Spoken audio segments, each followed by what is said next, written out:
This is the World War II Research Paper Conference. The topic for World War II is, World War II is often characterized as the quote-unquote good war. Write a paper that either agrees or disagrees with this statement. Choose 3 of the following categories to discuss and prove your argument. Causes of American involvement, social effects, economic effects, political effects, methods of warfare, or science and technology.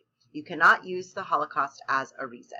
So basically what you're trying to do is figure out why people call World War II is a good war and whether you agree with that statement or not.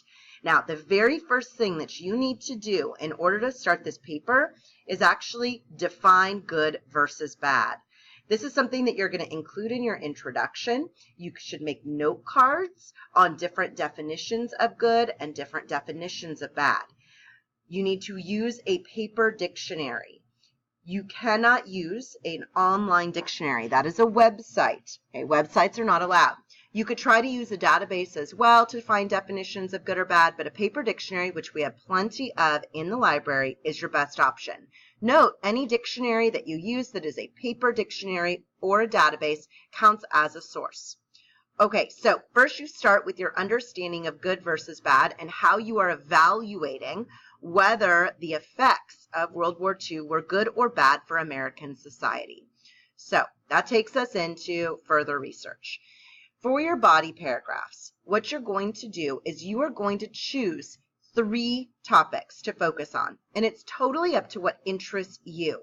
So the topics that you could choose from, we have causes of the war, socially what was going on, politically, economic effects, the scientific and technological effects, or methods of warfare.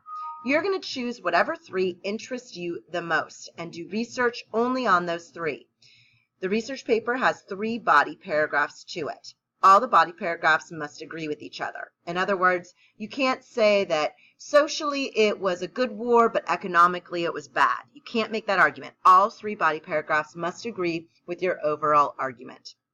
Okay, now, once you've chosen which 3 topics interest you the most, I've given you some key terms or words to help you start your research. You are not limited by these key terms or words. These are words that you could look up in the back of a book in the index, or you could also, of course, enter any of these terms into a search engine in a database to help you find information. Again, you're not limited by these. You're not required to use these. This is just simply a bunch of terms for you to get started on your research. Okay, so what you're going to do, let's say that you are doing socially. Okay, this is one of the paragraphs that you're going to talk about. You're going to be looking at, okay, overall, was World War II beneficial for these groups in the United States? In other words, was it good for these groups of Americans? So you would then be doing research on the positive effects for these different groups. Hint, your opportunities and hardships paragraph should help you if you choose this particular topic. Another example, perhaps, maybe you choose economically. Okay, so let's say that you decide that you're going to argue that economically World War II was beneficial. You would need to have 3 examples from this list that you would discuss that show that there were economic benefits to World War II. Okay. Of course, the counter can also be true. Perhaps you're going to argue that it was negative. So you could choose, again, social or political effects, and you need 3 unique examples that prove that overall there were negative effects of the war on American society. Okay, it says use readings from class webpage to help. Okay, so I'm going to go back up here for a second. I do provide you with some recommended sources. So Chapter 16 and 17 of your textbook cover World War II. In addition, we have a whole bunch of lectures, of course, from World War II. You can use those in your book or in your paper, but you'll notice they have asterisks next to them. That's because these do not count as one of the 5 required sources. You can still use them, but they would be additional sources. They're good for background in your introduction and your analysis. If you're choosing to use lectures, I want to just explain how to cite a lecture briefly. So if you choose to use a lecture, you're going to go to the class webpage. And on the class webpage, you are going to go to the U.S. History Research Paper. You're going to click on that, and on the U.S. History Research Paper, you're going to scroll down, and it says ML8 Formula for Books and Lectures. You use this for the 1920s magazine. When you click on that, you'll be opening up a Word document. In that Word document, it has information on how to cite a lecture. This is the formula that you will use in your source list. It's in proper MLA format already. If you are creating a note card, then you put Hamilton on the note card with the title of the lecture in quotation marks. So you can use lectures, you can use textbook for background information for analysis, but again, they do not count as one of your 5 required sources.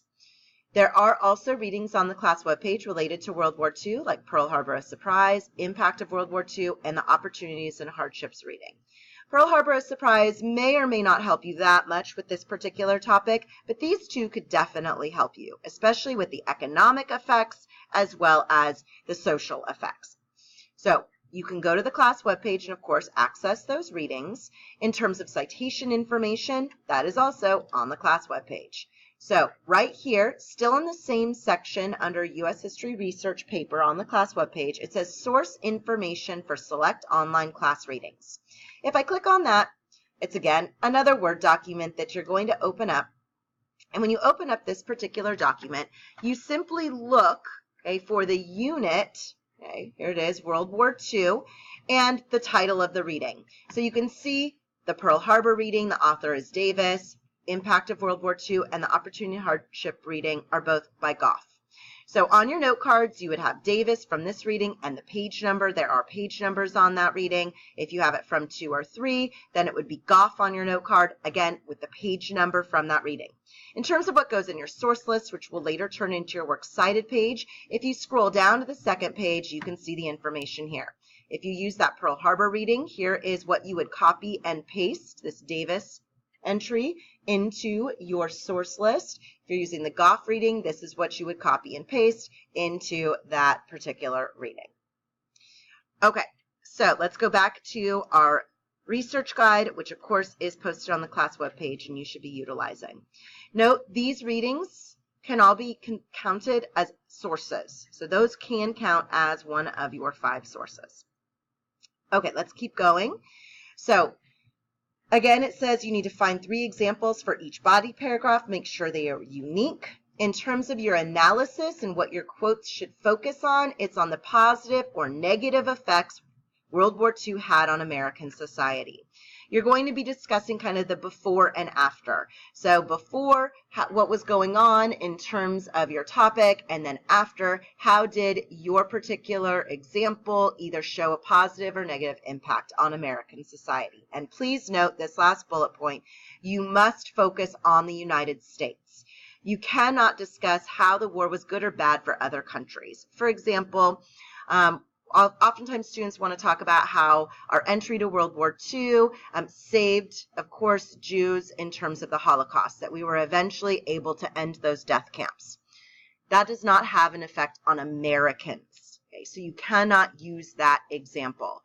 You have to focus only on the impact on American society because this is a U.S. history class. Finally, the last thing that I want to point out to you is in terms of the introduction, you are going to have research in your introduction. So just kind of keep this in mind that as you're taking or creating these note cards, that there is research for your body paragraphs, but then also research for the introduction. And this is the type of information that you will need to include in your introduction. If you have questions while you're working on the paper, please make sure you are asking me either in class when we're working on the paper, sending me an email about it, or when we have access days when we're working on the paper, please make sure you sign up for assistance. Good luck!